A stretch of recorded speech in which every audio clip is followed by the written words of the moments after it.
It was our anniversary. The restaurant was dim, quiet, the kind of silence that feeds on tension.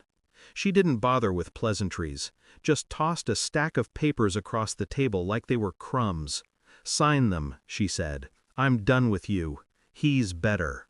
Her voice didn't tremble. That's what hurt the most. She'd practiced that line, maybe even rehearsed it in his bed. I didn't move. My fork hovered above the untouched steak. I watched her, studying every flicker of confidence in her eyes, every lie that shaped her smile. I didn't argue, didn't beg. Instead, I reached into my coat pocket, slid a single envelope across the table. No words, just paper against linen. She smirked. "What's that? My goodbye gift?" "Your lover's HIV test," I said. "Positive. From 3 years ago. You might want to get checked." Her face drained of color. Then came the tremor. Her eyes darted. Her hands froze halfway through the motion of picking up her wine. She collapsed before the glass hit the table. And as the restaurant erupted around us, voices shouting, chairs scraping, I just sat there, watching the pieces fall exactly as planned. It hadn't started that night. It started months earlier, quietly, like rot behind a wall. Late calls she claimed were from work, perfume that wasn't hers, a distance in her eyes when she looked at me, as if she were rehearsing her escape. I'd built a life around trust, and she used it like a weapon. One night, while she showered, her phone lit up on the counter. Just a name, E. No picture, no context. But my instincts screamed. The next day, I checked our joint account. 2 hotel charges, different dates, same location. She'd always said she was traveling for training sessions. The irony wasn't lost on me. When I confronted her, subtly, cautiously, she laughed. "You're paranoid. You need to get a hobby." So I did. My new hobby was truth. I didn't rage. I observed. I tracked her movements, her messages, her excuses. Every lie she told, I marked it down like a soldier counting casualties. I found him, Ethan, a financial advisor, married twice, always smiling in photos. Smug. Empty eyes. I followed him once. He met her at a cafe downtown, hand brushing hers like it was routine. She laughed in a way I hadn't heard in years. That sound carved something open inside me. I didn't confront him. I didn't need to.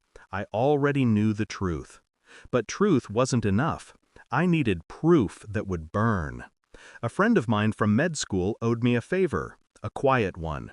He ran Ethan's name through the hospital database, then sent me a file with a single note.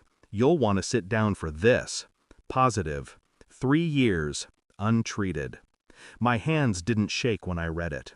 Just a slow exhale. Calm. Certain. I printed the file, put it in the envelope, waited. Our anniversary was approaching. Fitting, I thought. Every betrayal deserves its stage. That night, she dressed beautifully. Red dress, diamond earrings. Trying to play her part to the end. "Happy anniversary," she said. Empty eyes, empty words. I smiled. Happy anniversary. The papers came first. Divorce papers. Her victory. Her freedom. Then came mine. When she opened the envelope, the smile vanished. She didn't even finish reading before her skin turned the color of ash. Her lips parted. No sound. Just horror. The kind that comes when a lie meets its mirror. "You're lying," she whispered. "Check the date," I said. 3 years ago. The year she met him. Her chest rose and fell like she couldn't breathe. "He didn't tell you?" I asked. My voice was almost kind. "Guess he loved you in his own way." People think revenge is loud, dramatic, explosive. It's not. It's quiet, methodical, surgical. I didn't yell. I didn't gloat. I simply watched her world collapse under the weight of a truth she thought she controlled. When she fell, I didn't move, didn't touch her. Let the bystanders rush in. Let them play the heroes.